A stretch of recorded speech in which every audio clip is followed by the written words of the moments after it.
Halo teman-teman, selamat datang kembali di channel saya. Saya doakan yang terbaik buat teman-teman sepanjang hari ini dan dalam keadaan sehat walafiat.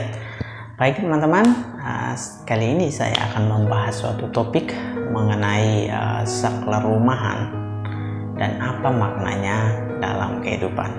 Oke teman-teman, saya yakin bahwa ketika berbicara tentang sebuah saklar, saya yakin ini bukan suatu hal yang asing di mata teman-teman. Teman-teman pasti melihatnya setiap hari, bahkan merabanya ya, menyentuhnya, yaitu yang terpasang di dinding, yang tadi sudut-sudut rumah biasanya digunakan untuk menyalakan sebuah lampu.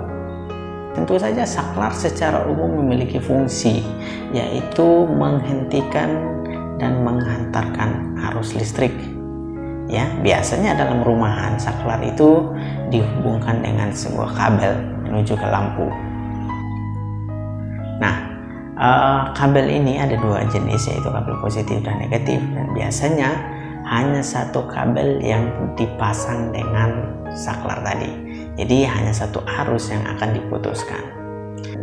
Jadi dari MCB menuju lampu masih satu kabel tidak diputuskan arusnya.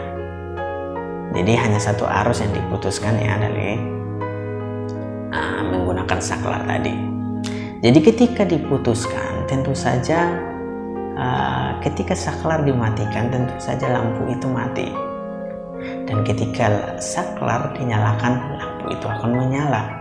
Itu kan yang dilakukan setiap hari.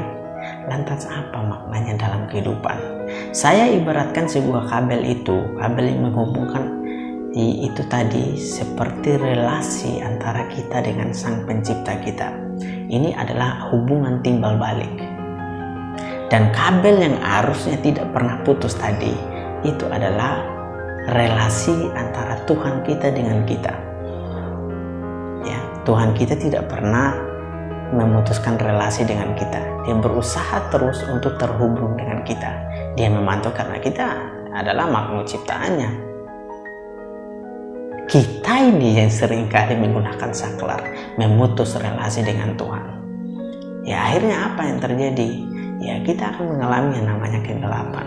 Kita tidak akan bisa menjadi terang, entah itu bagi diri kita maupun bagi orang lain.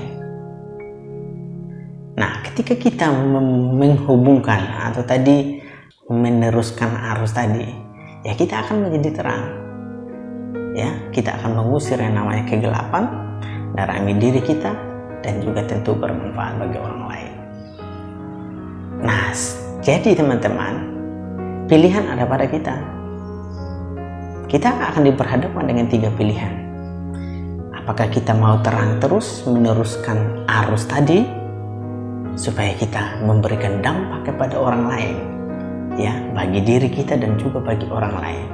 Meski ada harga yang harus kita bayar, ada energi yang harus dihabiskan, ada biaya yang harus kita keluarkan.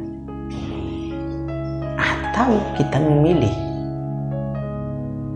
memutuskan arus tadi, sehingga ya kita akan menggelapkan diri kita dan kita tidak akan berguna bagi orang lain. Dan tentu saja ini sesuatu yang tidak diinginkan oleh Sang Penciptamu. Atau kita menjadi saklar yang mati hidup, ya, kadang mati, kadang kita hidupkan. Nah, ini yang paling berbahaya, hidup yang suam-suam kuku, artinya yang tidak jelas antara mau mati atau mau hidup, antara mau yang terang atau yang gelap, yang abu-abu lah. Ini yang paling berbahaya. Jadi teman-teman, yang paling kita waspadai di sini adalah satu kabel yang tadi. Jangan sampai Tuhan juga memutuskan kabel itu, ya, terrelasi dengan kita tadi, sehingga berakhirlah semua-muanya. Pilihan ada pada kita, mau yang meneruskan arus atau mau yang memutuskan arus, atau yang meneruskan juga memutuskan. Oke teman-teman,